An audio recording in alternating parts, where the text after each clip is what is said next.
నమస్తే. కిరణ్ టీవీ భక్తి ప్రేక్షకులకి స్వాగతం. నేను మీ స్వప్న. ప్రస్తుతం మనతో పాటు ఉన్నారు తంత్ర జ్యోతిష్కులు చింత రుక్మందరావు గారు. నమస్తే గురుగారు. మాతృదేవో భవ, పితృదేవో భవ, ఆచార్య దేవో భవ. ఓం నమో మాందేశ్వరాయ నమః. అందరూ బాగుండాలి, అందరికీ మంచి జరగాలి. సంతోషం గురుగారు. ఎలా ఉన్నారు? బాగున్నాను. గురుగారు, మా స్టూడియోకి అయితే మొదటిసారి వస్తున్నారు గురుగారు. సో తెలియని ఎన్నో విషయాలు అయితే మీరు చెప్తూ ఉన్నారు. సో అందుకనే మేము కూడా మా ప్రేక్షకులకి ఆ విషయాలు అందించాలి అనుకుంటున్నాము. గురుగారు, జనరల్గా మనం ఆహారం తీసుకుంటూ ఉంటాము. అయితే కొన్ని రకాల ఆహారాల వల్ల కొంతమందికి పడతాయి, కొంతమందికి పడవు, ఒకే రకమైన ఆహారం తీసుకున్నా కూడా. సో అలా అంటే ఇది జ్యోతిష్యపరంగా చూస్తే ఆహారానికి ఏమైనా ప్రతికూలత, అలాగే మనకి అనుకూలించే ఆహారాలు ఇలా ఏమైనా ఉంటాయా గురుగారు? వాటికి కూడా ఏమైనా లింక్ ఉంటుందంటారా? ఖచ్చితంగా ఉంటుంది. జ్యోతిశాస్త్రము తెలియజేయని విషయం అంటూ లేదు. ఇక్కడ జ్యోతిశాస్త్రంలో నక్షత్రాలు అనేవి 20 నక్షత్రాలు ఉంటాయి. ఈ నక్షత్రంలోనే అందరూ పుడతారు. అవును. ఇప్పుడు ఉన్న జనాభా 700 కోట్లు. ఇంకో 100 కోట్ల మంది పుడితే ఇంకో 100 కోట్ల జాతకాలు వస్తాయి, కానీ అందరికీ ఈక్వల్గా ఉండదు. అంతే. ఇప్పుడు మీ వేలముద్ర ఇంక ప్రపంచంలో ఎవరికైనా ఉంటుందా? లేదు. ఇంకెవరు వేలముద్ర ఎవరికీ ఉండదు. జాతకాలు కూడా అట్లే మారిపోతాయి. గ్రహాలవే, నక్షత్రాలవే, రాసులవే, వారాలవే, అన్నీ అవే, కానీ ఫార్మాట్ మారిపోతుంది. అంతే. ఇక్కడ వారి యొక్క శరీర తత్వాన్ని బట్టి, వాళ్ళ నక్షత్రాన్ని బట్టి అనుకూల ప్రతికూలత అనేది ప్రతి విషయంలో ఉంటుంది. అదే ఆహారంలో కూడా ఉంటుంది. ఇప్పుడు ఒక రాశి, ఒక నక్షత్రానికి జన్మతార, వాళ్ళ జన్మించిన జన్మతార, అంతే. రెండోది సంపత్తార, మూడోది విపత్తార, నాలుగోది క్షేమతార, ఐదోది ప్రత్యక్తార, ఆరోది సాధన తార, ఏడోది నైదన తార, ఎనిమిదోది మిత్రతార, తొమ్మిదోది పరమ మిత్రతార. ఇంకా మళ్ళీ అట్లే రోల్ అవుతుంది. 9 3 27. ఒక గ్రహానికి 3 నక్షత్రాలు ఉంటాయి, 9 గ్రహాలకి 27 నక్షత్రాలు ఉంటాయి. 20 నక్షత్రాలకి ఒక నక్షత్రం 4 పాదాలు ఉంటాయి, 108 పాదాలు ఉంటాయి. ఇందులో సంపత్తార, క్షేమతార, సాధనతార, మిత్రతార, పరమ మిత్రతార, వీటికి సంబంధించిన ఆహారం తీసుకోవచ్చు. ఇప్పుడు నక్షత్ర వనమును పెడతారు, చెట్లు అంటే నక్షత్రాల చెట్లు ఉన్నాయనే కదా. అలాగే నక్షత్రానికి ఫుడ్ కూడా ఉంది. కూరగాయలు ఉన్నాయి, పండ్లు ఉన్నాయి, కలర్స్ ఉన్నాయి, నంబర్స్ ఉన్నాయి. ఓకే. అంటే ఒక్కొక్క నక్షత్రానికి సూట్ అయ్యేవి ఇవన్నీ ఉంటాయంట. ఖచ్చితంగా ఉంటాయి. ఓకే. అవన్నీ వాళ్ళకి అనుకూలిస్తాయి. అంతే కదా. ఇప్పుడు 7వ నక్షత్రానికి సంబంధించినటువంటి అమ్మాయి బాగుందని, కట్నం ఇస్తున్నారని, కళ్యాణ మండపం దొరికిందని పెళ్లి చేసుకుంటే నైదన తార సెట్ అవ్వదు, గొడవలు అవుతాయి. వీళ్ళు జాతకం చూసుకోలేదు, అక్కడ ఉన్న కట్న కానుకలు చూసుకుంటున్నారు. అంటే ఆ నక్షత్రంలో సంబంధించిన అమ్మాయి సెట్ అవ్వదు. ఓకే. అదే సాధన తారకు సంబంధించినటువంటి ఉన్నటువంటి అమ్మాయిని కానీ అబ్బాయిని కానీ వివాహం చేసుకుంటే వాళ్ళు సక్సెస్ అవుతారు. సాధనమున పనులు సమకూరుదలలోన. ఓకే. పరమమిత్ర సంబంధించినటువంటి నక్షత్రంలో ఉన్న అమ్మాయిని కానీ అబ్బాయిని కానీ పెళ్లి చేసుకుంటే భార్యాభర్తలాగా కాకుండా ఫ్రెండ్స్ లాగా ఉంటారు. పరమమిత్రతార. ఇలాగే ఆహారం కూడా ఉంది. 2 8 20 26 నక్షత్రాలకు సంబంధించినటువంటి ఆహారం తీసుకోవచ్చు. 27 నక్షత్రాలు ఉన్నాయి. ఇందులో నేను ఇప్పుడు ముఖ్యంగా ఒక 4 నక్షత్రాలకు సంబంధించిన ఆహారము చెప్తాను. 2వ నక్షత్రం 2 8 20 26. ఈ నక్షత్రాలు సంబంధించిన ఫుడ్ తీసుకుంటూ ఉంటే వాళ్ళకి సంపత్కరంగా ఉంటుంది, ఆరోగ్యం బాగుంటుంది, ఆ మంచి ఆహారం విడుదలవుతుంది శరీరం నుంచి, దేహకాంతి, మానవ వికాసం అంతా బాగుంటుంది.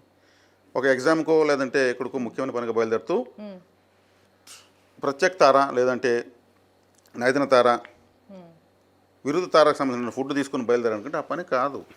వాళ్ళకి తెలియదు మనం తీసుకున్న ఫుడ్ వ్యతిరేక నక్షత్రానికి సంబంధించి తినేసుకుని ఆ ఎనర్జీ ఏం చేస్తుంది, అక్కడ వశీకరం ఇవ్వదు. అదే. ఈ విషయాలు అయితే ఎవరికి తెలియవు. జనరల్గా మామూలుగా ఏ ఎగ్జామ్కి వెళ్తున్నా లేకపోతే ఏ పని మీద వెళ్తున్నా కంపల్సరీ టిఫిన్ కానీ లంచ్ కానీ చేసే వెళ్తాం. నాకు నచ్చింది అనేది కాదు, అది మనకు నప్పుతుందా అది చూసుకోవాలి. మనకు అనుకూలంగా జ్యోతిష్ శాస్త్రం ఉండదు. జ్యోతిష్ శాస్త్రానికి అనుగుణంగా మనం ఉండాలి. మనం తెలుసుకోవాలి ముందు మనకి ఏ ఫార్మాట్ బాగుంటుంది అనేది. అట్లా ఇక్కడ అశ్విని నక్షత్రం మొట్టమొదటి నక్షత్రము. ఈ నక్షత్రానికి సంబంధించి ఏ ఆహారం తీసుకోవచ్చు అంటే ఉసిరికాయ. ఉసిరికాయలో వచ్చిన పౌడరు, జ్యూసు, పికిల్స్, క్యాండీస్ బాగా తీసుకోవచ్చు. రేగు పండ్లు, అదేవిధంగా పుట్టగొడుగులు, మష్రూమ్స్, అదేవిధంగా దోసకాయ, అనాస, ఇవి బాగా తీసుకోవచ్చు. అంటే ఈ వచ్చేటువంటి సీజన్లో వీటిని ఎక్కువగా తీసుకోవాలి. ఎలాగో సి విటమిన్ వస్తుంది, మష్రూమ్స్ కూడా హెల్త్ మంచిది, అన్ని మంచివే. అది అశ్విని నక్షత్రం వాళ్ళకి సెట్ అవుతుంది. తర్వాత భరణి నక్షత్రం వాళ్ళకి ఖర్జూరము, జాక్ ఫ్రూటు, అదేవిధంగా పనస, రేగు, మునగకాయలు ఇవి బాగా తినచ్చు ఓకే. భరణి నక్షత్రం వాళ్ళకు. తర్వాత కృతికా నక్షత్రం వాళ్ళకు నేరేడు పండ్లు, పాలు పెరుగు పెరుగన్నము అంటే కర్డ్ రైసు, మామిడి సీతాఫలము, ముంత మామిడి పళ్ళు ఓకే. అంటే మనకు కాజు అంటాం కదా, అవును. అవి బాగా తీసుకోవచ్చు. రోహిణి నక్షత్రం వాళ్ళకు లేత కొబ్బరి నీళ్ళు అధికంగా తీసుకోవాలి. అదేవిధంగా lemon rice, lemon juice, tomato rice, Apple Amla juice ఇవన్నీ బాగా తీసుకోవచ్చు. ఓకే. ఇవన్నీ కూడా అందుబాటులో ఉండేవి. ఇవన్నీ నక్షత్రరీత్యా వాళ్ళ అనుకూల నక్షత్రాలకు సంబంధించిన ఆహారం ఇది. తర్వాత మృగశిర నక్షత్రం వల్ల అరటి పండ్లు, దానిమ్మ పండ్లు, అదేవిధంగా నల్లని బ్లాక్ గ్రేప్స్, ఖర్జూరము ఇవి తీసుకోవచ్చు. ఓకే. చాలా బాగుంటుంది. ఆరుద్ర నక్షత్రం వాళ్ళు చెరుకు రసము, ఆరెంజ్ పండ్లు, మామిడి, నేరేడు పండ్లు ఇవి బాగా తీసుకోవచ్చు. అంటే మామూలుగా ఇతరత తీసుకోవద్దని కాదు, వాటిని తక్కువ తీసుకుని వీటిని ఎక్కువ తీసుకోవాలి. తీసుకోకుండా ఉండలేము, అన్నీ తింటాం. అవును. కాబట్టి హాట్ ఫేవరెట్ ఫుడ్గా వీటిని తీసుకోవచ్చు. అదేవిధంగా పునర్వసు నక్షత్రం వాళ్ళు పపాయ, చీనీ పండ్లు, అనాస పండు, కొబ్బరి నీళ్ళు ఎక్కువ తీసుకోవచ్చు. పుష్యమి నక్షత్రం వాళ్ళు మునగ, తేనె, కాఫీ, ఎండు ద్రాక్ష, రేగుపండ్లు, అరటి పండ్లు తీసుకోవచ్చు. ఆశ్లేష నక్షత్రం వాళ్ళు మామిడి పండ్లు, కలకండ, సపోటా, ముంత మామిడి, చెరుకు రసం ఎక్కువ తీసుకోవచ్చు. మకా నక్షత్రం వాళ్ళు నిమ్మరసము, లెమన్ రైసు, అదేవిధంగా లెమన్ పికిల్సు, ఉసిరికాయ, వెలగ పండ్లు తెలుసు కదా, తీసుకోవచ్చు. పుబ్బా నక్షత్రం వాళ్ళు పామోగ్రానైట్ అంటే దానిమ్మ, క్యాబేజీ, తర్వాత వచ్చేసి చెర్రీ ఫ్రూట్స్, ఖర్జూరము, మునగ బాగా తీసుకోవచ్చు. ఉత్తరా నక్షత్రం వాళ్ళు ఆరెంజు, జామకాయలు, నేరేడు పండ్లు, కర్డ్ రైసు, కొబ్బరి మన మామిడికాయతో చేసిన చట్నీతో చేసిన రైసు, లేదంటే మామిడికాయ జ్యూసు, చాక్లెట్స్, పికిల్స్ బాగా తీసుకోవచ్చు.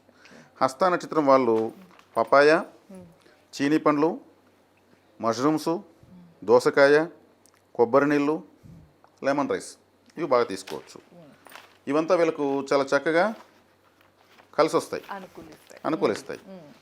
చిత్తా నక్షత్రం వాళ్ళు తేనె, కాఫీ, ఎండు ద్రాక్ష, పనస పండ్లు, అదేవిధంగా అరటి పండ్లు, దానిమ్మ పండ్ల రసం బాగా తీసుకోవచ్చు. స్వాతి నక్షత్రం వాళ్ళు సపోటా, కలకండ, సీతాఫలం, చెరుకు రసము, ఆరెంజ్ పండ్ల రసం తీసుకోవచ్చు. విశాఖ నక్షత్రం వాళ్ళు వెజిటబుల్ రైస్ అంటే కూరగాయల అన్నం అని అర్థం, యాపిల్, టమాటో, తర్వాత పపాయ, చీనీ రసం ఎక్కువ తీసుకోవచ్చు. అనురాధ నక్షత్రం వాళ్ళు cabbage, cherry fruits, black grapes, మునగ అంటే మురింగో, తేనె, కాఫీ, ఎండు ద్రాక్ష తీసుకోవచ్చు. జ్యేష్ఠ నక్షత్రం వాళ్ళు జామకాయలు, మామిడి, అదేవిధంగా మ్యాంగో రైస్, కలకండ, సపోటా బాగా తీసుకోవచ్చు. మూలా నక్షత్రం వాళ్ళు మష్రూమ్స్, దోస, అనాస, నిమ్మ, వెజిటేబుల్ రైసు ఇవి బాగా తీసుకోవచ్చు. ఇవి నిమ్మ పండ్లు అన్నప్పుడు లెమన్ రైసు, పికిల్స్ కూడా తీసుకోవచ్చు, జ్యూస్ తాగొచ్చు. ఆ ఫ్లేవర్తో ఉన్నటువంటి ఫుడ్ ఏదైనా కూడా తినచ్చు. తర్వాత వచ్చి నెక్స్ట్ నక్షత్రం జ్యేష్ఠ నక్షత్రం చెప్పేసాను. మూలా నక్షత్రం వాళ్ళు పుట్టగొడుగులు, దోస, అనాస, నిమ్మ, వెజిటేబుల్ రైసు తీసుకోవచ్చు. పూర్వాషాఢ నక్షత్రం వాళ్ళు పనసపండు, రేగుపండ్లు, దానిమ్మ, క్యాబేజీ, చెర్రీస్ బాగా తీసుకోవచ్చు. ఉత్తరాషాఢ వాళ్ళు సీతాఫలము, ముంత మామిడి, ఆరెంజ్ పండ్లు, జామకాయలు బాగా తీసుకోవచ్చు. శ్రవణ నక్షత్రం వాళ్ళు యాపిల్, టమాటో, నెల్లికాయలు అంటే ఉసిరికాయలు, పపాయ, మష్రూమ్స్, దోసకాయ తీసుకోవచ్చు. ధనిష్ట నక్షత్రం వాళ్ళు బ్లాక్ గ్రేప్స్ అన్న గ్రేప్ జ్యూసు, ఉసిరికాయల జ్యూసు, దానికి సంబంధించిన రిలేటెడ్ ఫుడ్, పపాయ, చీనీ, మష్రూమ్స్, దోసకాయ ఇవన్నీ వాళ్ళు ఫేవరెట్ అనమాట. శతభిష నక్షత్రం వాళ్ళు మామిడి, నేరేడు, పాలు, పెరుగన్నము, కలకండ, సపోటా, సీతాఫలం తీసుకోవచ్చు. పూర్వాభాద్ర నక్షత్రం వాళ్ళు అనాస, కొబ్బరి నీళ్ళు, యాపిల్, టమాటో తీసుకోవచ్చు. ఉత్తరాభాద్ర నక్షత్రం వాళ్ళు అరటి పండ్లు, క్యాబేజీ, చెర్రీ ఫ్రూట్స్, నల్లని ద్రాక్ష రసం తీసుకోవచ్చు. రేవతి నక్షత్రం వాళ్ళు ముంత మామిడి, చెరుకు రసము, జామ, మామిడి పండ్లు ఇవి తీసుకోవచ్చు. ఇట్లా 27 నక్షత్రాలకు సంబంధించి అతి ముఖ్యమైనటువంటి ఆహారం. దీన్ని తీసుకోవడం వల్ల వీళ్ళకు చాలా చాలా మంచిది. అంటే మనం తీసుకునే ఆహారం వల్లనే ఆరోగ్యం సెట్ అవుతుంది. విరుద్ధ ఆహారం తీసుకుంటే ఇచ్చింగ్స్ వస్తాయి, ఇండైజెషన్ అవుతుంది, మలబద్ధకం వస్తుంది, గ్యాస్ట్రిక్ ప్రాబ్లం వస్తుంది, కడుపులో నొప్పి వస్తుంది, వేడి పుడుతుంది. అంతే అంటే ఆహారము, నీళ్లు, గాలి వల్లనే ఆరోగ్యము లేదా అనారోగ్యము. అంతే. ఇక్కడ ఆహారం చాలా ఇంపార్టెంట్. కాబట్టి ఈ నక్షత్రాలు అనుకూల నక్షత్రాలకు సంబంధించిన ఆహారం నేను చెప్పాను అనమాట. అవును. కాబట్టి ఇక్కడ సంపత్కరమైనటువంటి ఫుడ్ ఇది.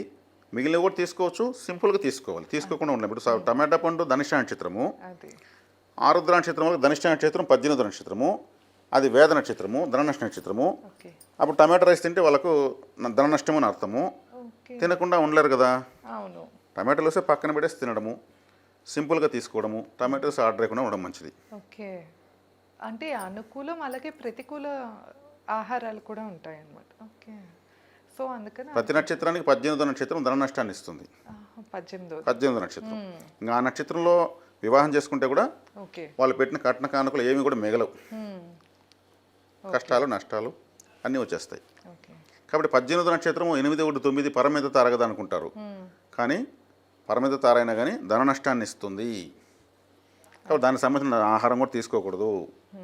అంటే ఇప్పుడు అనుకూలం ఎంతవరకు మీరు చెప్పారు. సో ప్రతికూలం కూడా ప్రతి దాన్నే నక్షత్రం వాళ్ళు ఇప్పుడు మంచి గురించి మనకు వద్దు, అవును. చెడ్డ ఎక్కడుందో కనుక్కొని అండర్లైన్ చేసి దాన్ని నిర్మూలించాలి. అంతే. చెడ్డ జరగకుండా ఉంటే జీవితం అంతా మంచే కదా. అంతే. అందరూ మంచి జరగడం కోసం ప్రయత్నిస్తారు. మంచి ఎట్లా ఉంటుంది, మనకు జరగాల్సింది ఎక్కడికి పోదు, సేవ్ అయి ఉంటుంది.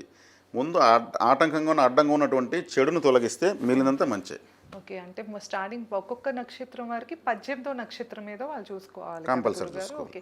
అంటే చివరి నక్షత్రాలకి మళ్ళీ అలా తిరిగి సర్కిల్ ఫస్ట్కి వస్తుంది. అంటే అలా చెక్ చేసుకోవాలి. సో ఇప్పుడు అశ్విని నక్షత్రం అంటే జ్యేష్ఠ నక్షత్రం 18ది, అవును. భరణి అంటే జ్యేష్ఠ తర్వాత ఏముంది మూలా నక్షత్రం, అలా అలా కృతిక అంటే పూర్వాషాఢ, ఇట్లా అట్టే కంటిన్యూ అవుతుంది. అలా. ఇప్పుడు ఇంక దీనికోసం పెద్ద రీసెర్చ్ చేయాల్సిన అవసరం లేదు. అంతే. 18వ నక్షత్రం కాకుండా పేరు బలాలు ఈ మ్యాచింగ్ చూసుకునేటప్పుడు చూసుకోవడం చాలా ఇంపార్టెంట్. ఎందుకంటే వైవాహిక జీవితము అనేది చాలా ముఖ్యం ప్రతి ఒక్కరికి. ఎందుకంటే భార్యాభర్తకు అండర్స్టాండింగ్ లేకపోతే పునరుత్పత్తి వ్యవస్థ అనేది వైవాహిక జీవితము. ఓకే. పిల్లలు పుట్టేదానికి ఆటోమేటిక్ సమస్య వస్తుంది. అవును. వీళ్ళు గొడవలు పడుతూ ఉంటే వాళ్ళేం పెరుగుతారు, చిన్నప్పటి నుంచి తల్లిదండ్రులు గొడవ పడుతూ ఉంటే. అంతే కదా. కాబట్టి అనుకూలమైన నక్షత్రాలు చూసుకోవాలి, దానికి సంబంధించిన ఆహారం తీసుకోవాలి. తీసుకొని దాన్ని ప్రొసీడ్ అవ్వడం వల్ల జీవితం ఎవరికైనా చక్కగానే ఉంటుంది. అంతే. ఇంక దీనికోసం హోమాలు, యజ్ఞాలు అవసరం లేదు. తీసుకుని కరెక్ట్గా రిసీవ్ చేసుకుంటే చాలు. అంతే. ఓకే గురుగారు. సో విన్నారు కదా నక్షత్రాల పొంతన అంటే ముఖ్యంగా ఆహార విషయం అనేది ఎలా పాటించాలి, ఆ నియమాలు అనేది అయితే మనం తెలుసుకున్నాము. ఇంకా ఏమైనా సందేహాలు ఉన్నాయా, ఎలాంటి సమస్యలతో ఇబ్బంది పడుతున్నా స్క్రీన్ పైన స్క్రోల్ అయిన నెంబర్కి కాంటాక్ట్ అవ్వచ్చు. ధన్యవాదాలు. నమస్కారం. ధన్యవాదాలు.